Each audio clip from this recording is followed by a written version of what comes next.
we move to the first news video as once again we have spoken about it.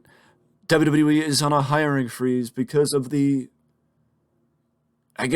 purchase from or the merger with Endeavor, and that has let a lot of viable talent fall to the wayside, including Nick Aldis, Jay White, and maybe Tamatanga. But adding another name to the list, it is Colby Corino, as Colby Corino was rumored to be a part of the WWE, I believe before WrestleMania. And now, with Colby's WWE status changing, according to a report from Fightful, it has led to a lot of people thinking that Colby was a victim of the hiring freeze. And in fact, that is the case, as Colby Corino's status with WWE changed due to the hiring freeze.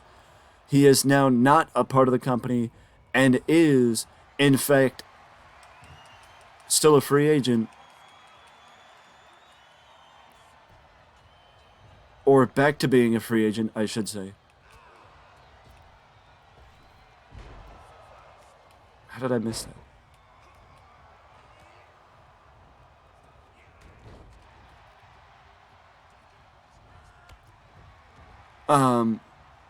But Colby's back to being a free agent, and I mean, it's unfortunate because Colby Corino is somebody that has come a long way in, in wrestling as a viable, as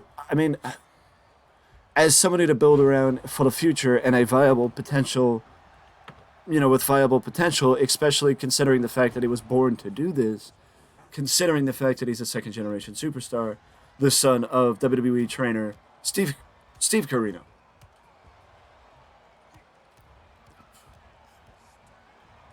But speaking of NXT call-ups and speaking of people within the ranks of NXT, WWE does have high hopes, specifically Triple H has high hopes for NXT call-up Cameron Grimes, who made his SmackDown debut last night in a backstage segment with Baron Corbin.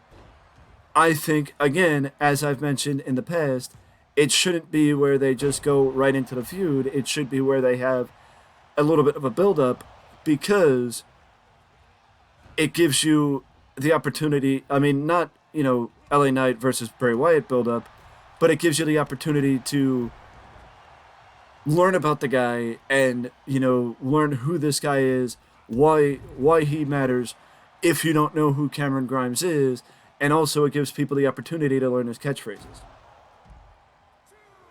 Because I think that it would be fair to say that Cameron Grimes has every intention to send Baron Corbin to the moon next week on SmackDown, as Triple H has high hopes for Cameron Grimes, and I firmly believe that Cameron Grimes may not be World Championship material, but he is definitely United States Championship material and has the exact charisma that WWE usually looks for in potential top stars.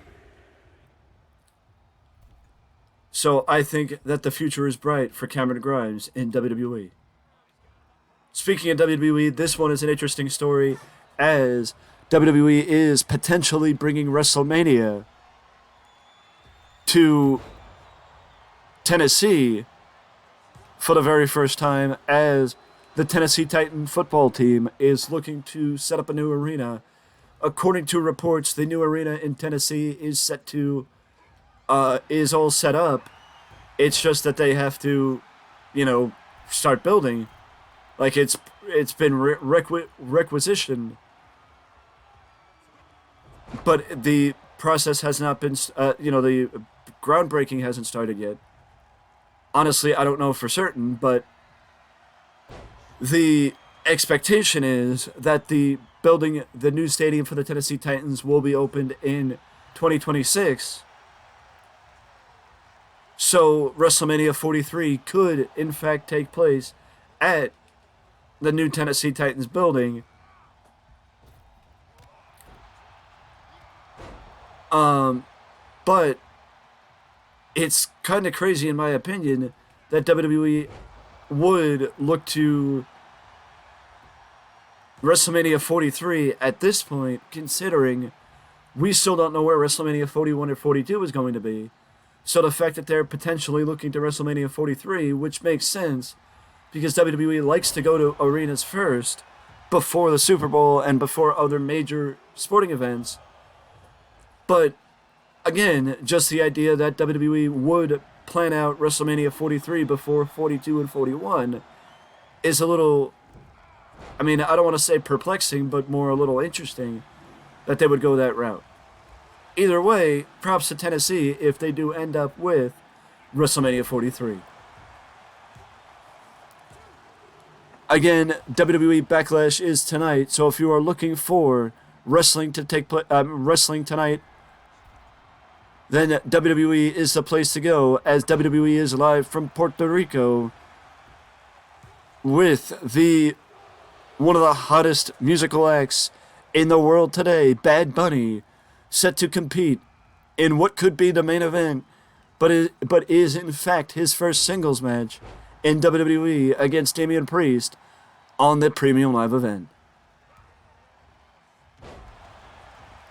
With that being said, though, we move over to the fact that WWE actually was looking to go to Wembley last year for Clash at the Castle, but was offered more money by Cardiff to go to Cardiff and bring Clash at the Castle down there.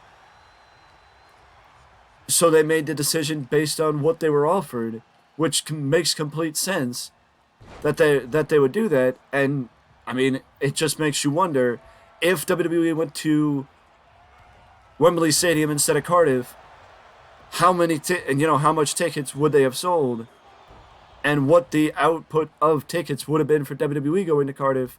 I mean, for going to Wembley for the first time since 1992 with SummerSlam.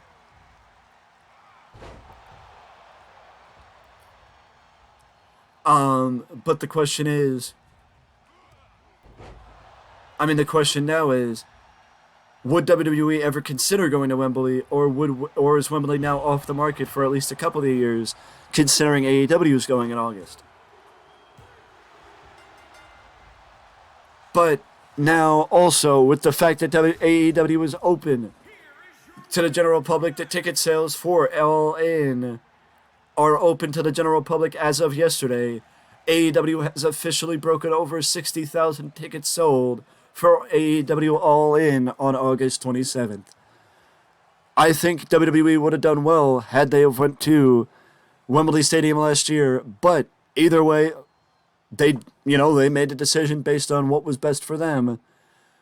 Either way, it is an incredible time to be a wrestling fan, because WWE is down in Puerto Rico tonight, and the next two live events, premium live events for WWE, are going to be international live events, with WWE headed to Jeddah, Saudi Arabia, and London, England for Night of Champions and Money in the Bank respectively, but also WWE's viable competition, and just to see how strong the hunger for actual wrestling is in England, AEW has sold 60,000 tickets for All In.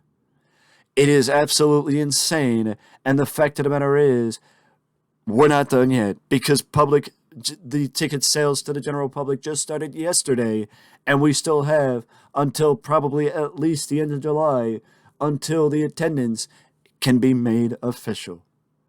With that being said, the next news video will be focused on both the WWE brand split and the AEW brand split. With that being said, I will see you in the next video.